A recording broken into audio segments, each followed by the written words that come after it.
حافظے میں برکت، قوت یاداشت میں برکت آ جاتی ہے۔ آج کل اکثر نوجوانوں کو دیکھا، کہتے ہیں جی مجھے بات بھول جاتی ہے، مجھے بات بھول جاتی ہے۔ عورتیں بھی اس کا شکوہ کرتی ہیں، مرد بھی شکوہ کرتے ہیں۔ تو ایک تو گناہوں کی وجہ سے یاداشت کم ہو جاتی ہے، عصیان کی وجہ سے نسیان کی مرض ہو جاتی ہے، بات ہی نکل جاتی ہے، ذہن سے بھول جاتے ہیں۔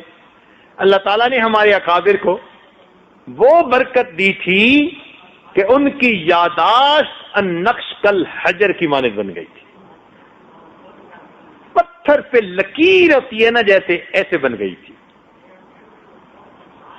ابو ہریرہ رضی اللہ عنہ نے جب اسلام قبول کیا تو بڑھاپے کی عمر تھی، اور 2-2.5 سال ہی ان کو نبی علیہ السلام کی صحبت نصیب ہوئی ہے۔ فتح خیبر کے وقت مسلمان ہوئے تھے، تو اس کے بعد تھوڑی زندگی تھی محبوب کی اس دنیا میں، شروع میں باتیں بھول جاتے تھے۔ کہتے ہیں میں نے نبی علیہ السلام سے عرض کیا، اللہ کے نبی میں باتیں بھول جاتا ہوں۔ اللہ کے محبوب نے فرمایا ابو ہریرہ چادر پھیلاؤ۔ کہتے ہیں میں نے چادر پھیلائی، اللہ کے نبی ایسے جیسے کوئی چیز اس میں ڈال رہے ہو، ایسے اشارہ کیا اور فرمایا اس کو لے لو۔ میں نے جیسے گٹھڑی باندھ کے اپنے اوپر لے لی۔ اس کے بعد اللہ نے ایسی قوت یاداشت دی کہ میں بھولتا ہی نہیں تھا۔ چنانچہ صحابہ کرام میں سب سے زیادہ حدیث کی روایت انہوں نے کی ہے۔ عبد الملک بن مروان کو ایک مرتبہ شک ہوا کہ بھئی اتنی حدیثیں یہ بیان کرتے ہیں، تو یہ لفظاً بیان کرتے ہیں یا روایت بالمعنی کرتے ہیں؟ روایت بالمعنی کہتے ہیں کہ بھئی مفہوم تو ٹھیک ہو، الفاظ اپنے ہو، اور لفظاً یہ کہ نہیں، مفہوم بھی وہی ہو اور نبی علیہ السلام کے ہو بہو الفاظ بھی وہی ہو۔ اس کے دل میں وہم پڑ گیا، اس نے کہا اچھا ان کا جو ہے نا امتحان لیتے ہیں۔ اس نے سیدنا ابو ہریرہ رضی اللہ عنہ کو دعوت دی۔ اب جب دعوت دی تو کھانا کھایا، کھانے کے بعد اس نے ایک پردہ لگا ہوا تھا، اس کے پیچھے اس نے دو کاتب بٹھائے ہوئے تھے،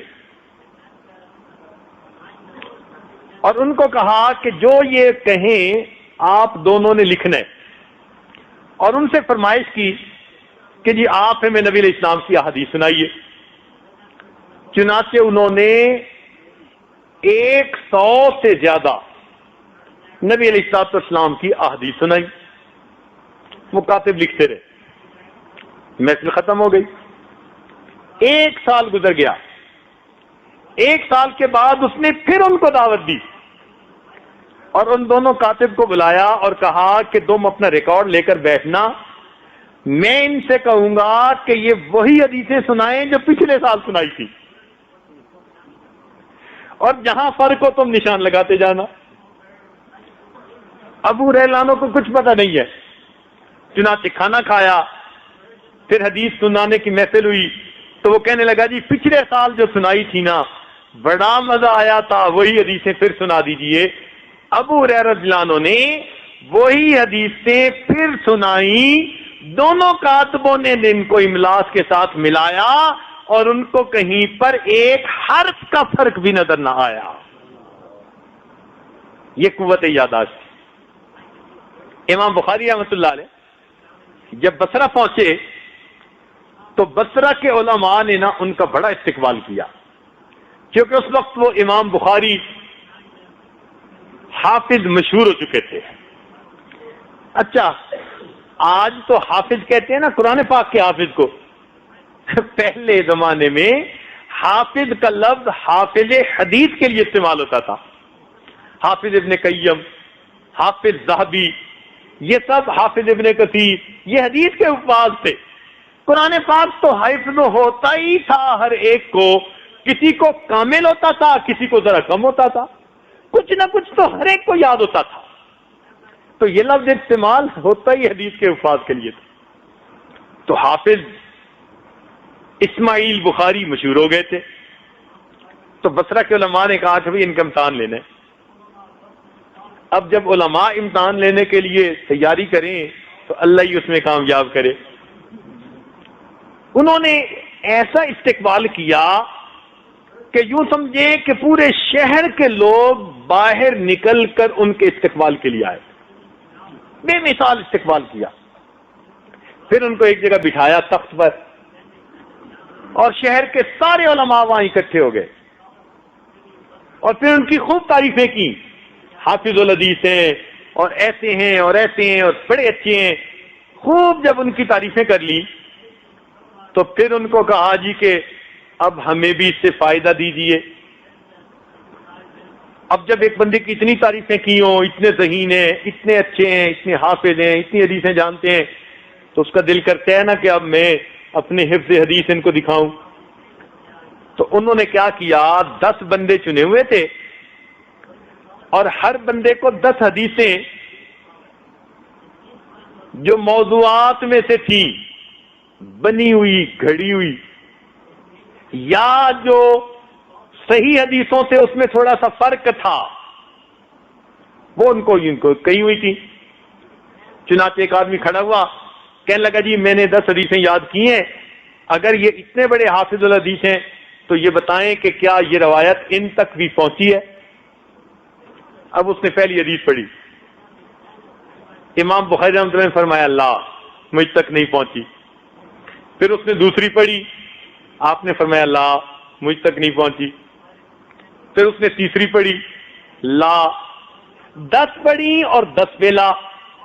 اب دیکھو کیسا پریشر ڈالا انہوں نے کہ بھائی یہ کسی پہ تو ان کا دل کہے گا کہوں ہاں میں نے سنی ہوئی ہے جب اتنے بڑے حافظ الحدیث ہیں. پھر دوسرا کھڑا ہوا، اس کی 10 حدیثوں پہ لا. پھر تیسرا، پھر چوتھا. 10 بندوں نے 10 حدیثیں پڑھی اور ہر بات پہ انہوں نے لا کہا، نہیں کہا. مجمع حیران بھائی یہ بھی کیسے حافظ الحدیث ہیں، ان کو کوئی حدیث پہنچی تو ہے ہی نہیں. جب وہ سب سنا چکے اس وقت امام بخاری رحمت اللہ علیہ نے فرمایا کہ سنو، پڑھنے والے نے حدیثوں کو ایسے پڑھا، پھر آپ نے جس بندے نے جو حدیث پڑھی تھی غلطی کے ساتھ پہلے وہ پڑھی، پھر فرمایا اس میں یہ غلطی ہے، اس کو پھر صحیح حدیث پہنچائی. پھر دوسری غلط پڑھی، پھر صحیح حدیث پہنچائی.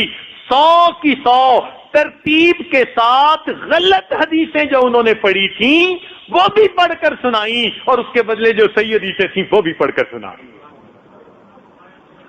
علماء لکھتے ہیں کہ امام بخاری رحمۃ اللہ علیہ کے لیے 100 حدیثیں سنا دینا تو کوئی بڑی بات نہیں تھی. بڑی بات یہ تھی کہ جس ترتیب سے انہوں نے ایک مرتبہ حدیثیں پڑھ کر سنائیں، ایسی اللہ نے یادداشت دی تھی، ایک دفعہ سن کر وہ ترتیب یاد رہی اور وہ حدیثیں بھی یاد ہو گئی. ایسی ذہانت تھی. چنانچہ ایک محدث تھے ابو زرع، ان کو لاکھوں حدیثیں یاد تھی، لاکھ حدیثیں یاد تھی. اللہ تعالیٰ کی شان دیکھیں کہ ان کا ایک شاگرد تھا، اس کی شادی ہوئی اور ایک دن وہ حدیث کے درس میں آیا تو ذرا دیر ہو گئی. جب واپس پہنچا تو بیوی اس دن ذرا موڈ میں تھی، مزاج گرم تھا، تو اس نے جھگڑنا شروع کر دیا. بیٹھے رہتے ہیں، وقت ضائع کر کے آ جاتے ہیں، ہم تو بندے ہی نہیں، انتظار کرتے ہیں، بھوک لگی ہوئی تھی، کھانا کھانا تھا، یہ تو باتیں ہوتی ہیں. اس نے کہا بھائی میں وہاں ایسے ہی تو نہیں وقت ضائع کرنے گیا، میں علم حاصل کرنے گیا ہوں. وہ کوئی زیادہ ہی ناز میں تھی، غصے میں آ کے کہنے لگی تیرے استاد کو کچھ نہیں آتا، تو وہاں جا کے کیا سیکھے گا. اب جب اس نے یہ لفظ کہہ دیا کہ تیرے استاد کو کچھ نہیں آتا تو وہاں جا کے کیا سیکھے گا، تو نوجوان تھا اور لگتا ہے کہ اس کو بھی کوئی آج کل کا دماغ ملا ہوا تھا. اس نے بھی فوراً کہہ دیا اچھا اگر میرے استاد کو 1,00,000 حدیثیں یاد نہ ہوں تو پھر تجھے 3 طلاق ہے. لو، اب رات تو ذرا گرمی سردی میں گزر گئی. صبح اٹھ کے بیوی کو بھی فکر کہ کہیں طلاق ہی نہ واقع ہو گئی ہو. تو بیوی نے پوچھا کہ جی وہ کیا بنا طلاق کا. اس نے کہا بھائی مشروط تھی تو میں حضرت سے پوچھتا ہوں، اگر تو ان کو 1,00,000 حدیثیں یاد تو طلاق نہیں ہوئی ورنہ ہو گئی. اب وہ پہنچا اپنے استاد کے پاس. ان کو بتایا کہ حضرت بس مجھ سے غصے میں یہ بات ہو گئی، اب بتائیں کہ میری بیوی کو طلاق واقع ہوئی یا نہیں ہوئی؟ آپ کو 1,00,000 حدیثیں یاد ہیں یا ایسے ہی میں نے بات کر دی؟ تو امام ابو زرع مسکرائے اور فرمانے لگے جاؤ میاں بیوی کی طرح زندگی گزارو، 1,00,000 حدیثیں مجھے اس طرح یاد ہیں جس طرح لوگوں کو سورہ فاتحہ یاد ہوتی ہے۔ 1,00,000 حدیثیں مجھے اس طرح یاد ہیں جس طرح لوگوں کو سورہ فاتحہ یاد ہوتی ہے۔ کہتے ہیں کہ ان کو 2,00,000 حدیثیں یاد تھی،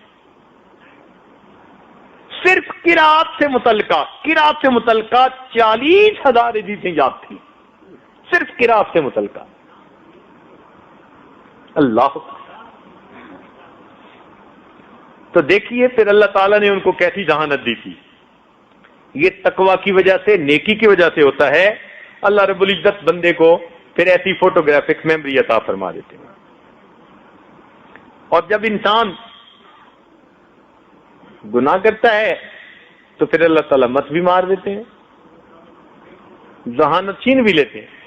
لا الہ الا اللہ، لا الہ الا اللہ، لا الہ الا اللہ، لا الہ الا اللہ، لا الہ الا اللہ، لا الہ